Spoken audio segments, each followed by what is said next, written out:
Hey guys, Lewis Aaron here, Frugal Student, and today I'm going to be talking about Tesla stock, and more specifically this kind of relates to Jeremy and the Financial Education channel again. Yes, I know I'm responding to a lot of what he says, but the guy has a big following, and I think we need to give a counter narrative to some of the stuff that he's saying. Now, I'm not saying that Jeremy is wrong. I'm not saying that Jeremy is wrong about anything he's saying. Hell, you know, Tesla may well go to $5,000 a share.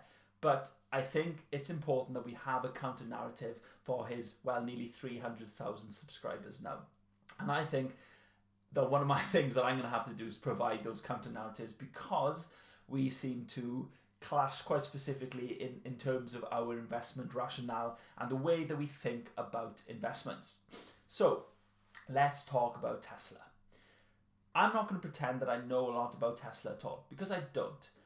And I'll tell you why, because I don't look at car manufacturing companies to invest in.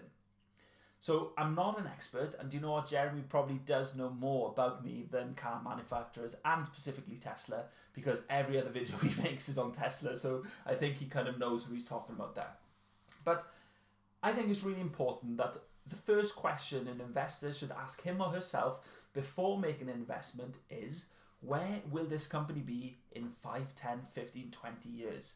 Can we accurately project where this company will be in a long time period? That's question number one. Question number two is, does this company have an economic moat? Now, if the answer to either of these questions is no, I don't invest. Now, that's not to say you can't make money by investing in companies without economic moats. I'm not saying that that is the case, because you can buy companies at incredible valuations and make a lot of money, but I'm not good at valuing companies, so I think I'll play to my strengths, which is spotting economic moats, really understanding how companies operate. So let's go back to our question number one first, and this is where Tesla fails for me right off the bat. Where will Tesla be 10 years from now? So at the moment, Tesla is this premium car manufacturer that can command high prices for its products, and is still a very niche product, and it has this element of scarcity about it. So where will this be in 10 years? Well, Elon Musk has already said that he wants to expand from the current kind of like low penetration into the market into really rolling out electric vehicles as a whole, which I think Jeremy mentioned in his video is about 2 to 4% of the current United States car market, and the company wants to roll out, and as the kind of market for electric vehicles grow, then Tesla will grow along with it. Incredibly impressive proposition, honestly, because this is something that I get and I do agree with. I think Tesla will grow as the electrical vehicle market grows. Now, do I think it's going to grow a lot in 10 years? Can I answer that question? Well, to me, number one, no.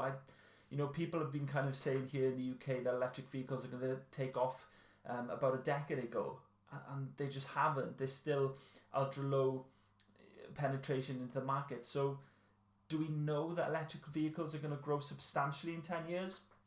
They'll grow, don't get me wrong, they'll grow, but can we say accurately by enough to really support the extent that Tesla has to grow to meet this ridiculous valuation, in my opinion, based on the price to earnings?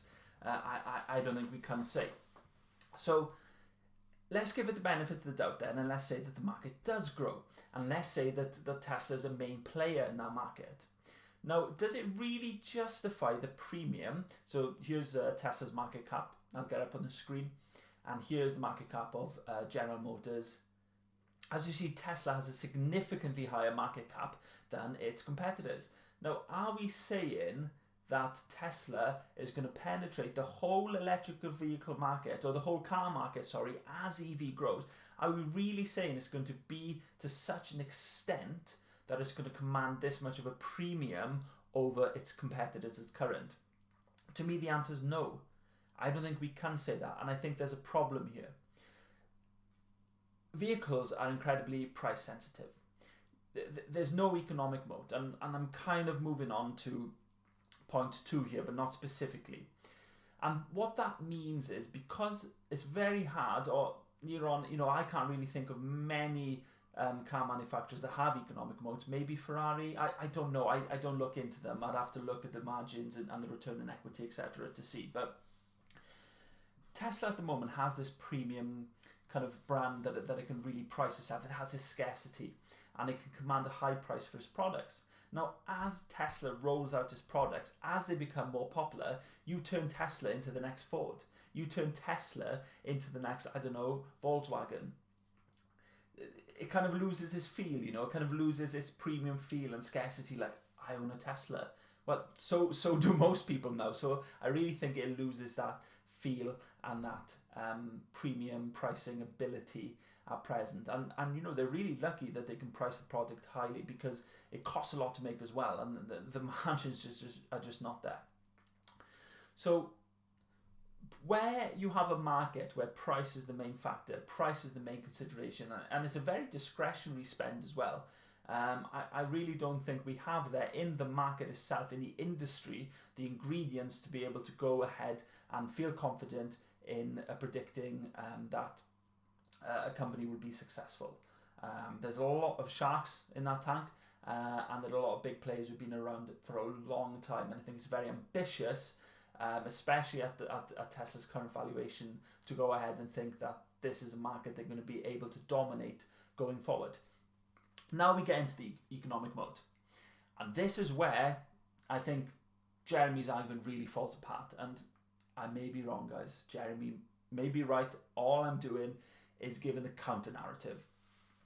One of Jeremy's key points is that Tesla owns some battery technology that allows it to drive longer distances than competitor models, and to produce them at a very cheap price as well. So now, technology like that is usually indicative of an economic moat. We usually say if there's some kind of intellectual property, or some property kind of patent or anything like that, or some tech know-how, we would say, right, okay, there's an economic moat here, and because of this moat, then a company can price its products higher, or can generate excess returns going into the future. Now, there are two problems here. Number one, I don't think that the benefits of this technology is enough for it to be able to overcome substitute products, the petrol engine. And secondly, I don't think that is a stable moat, because it's based on an actual differentiator. So what will happen is eventually another company is going to come along, and they're going to be able to replicate the same battery technology, and they will lose their moat overnight. If they wish to maintain this moat by keeping developing their battery technology, then guess what? This is going to cost a lot of money. Now, Tesla's cash strap, where's that money going to come from? They're not making cash profits. Where's that money going to come from? It's coming from you, the investor. So I really think we can kind of rubbish the idea that Tesla has an economic moat right then and there. I don't really think that there's need for any further discussion.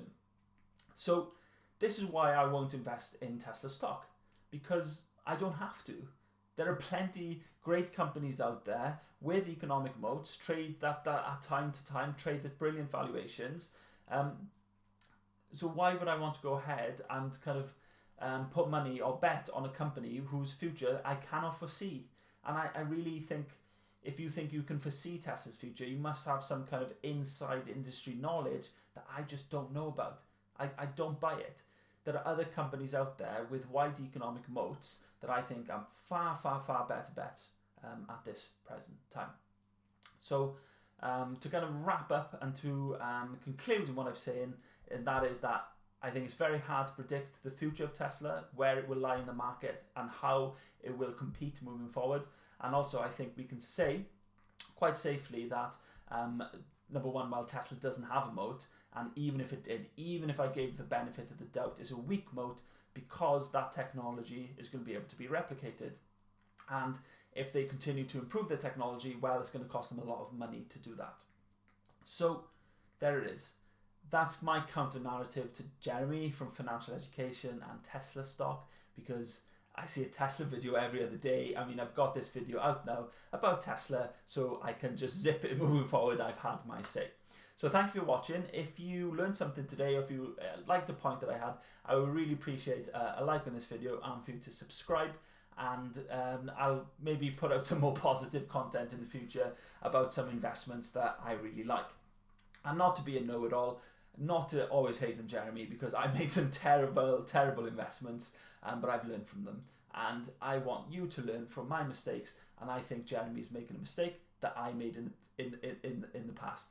So hopefully you watch my video discussing his tip on US steel, and that proved quite a good rationale given the direction of the stock since then. So thank you very much for watching. Please like and subscribe, and keep watching Frugal Student. Thank you.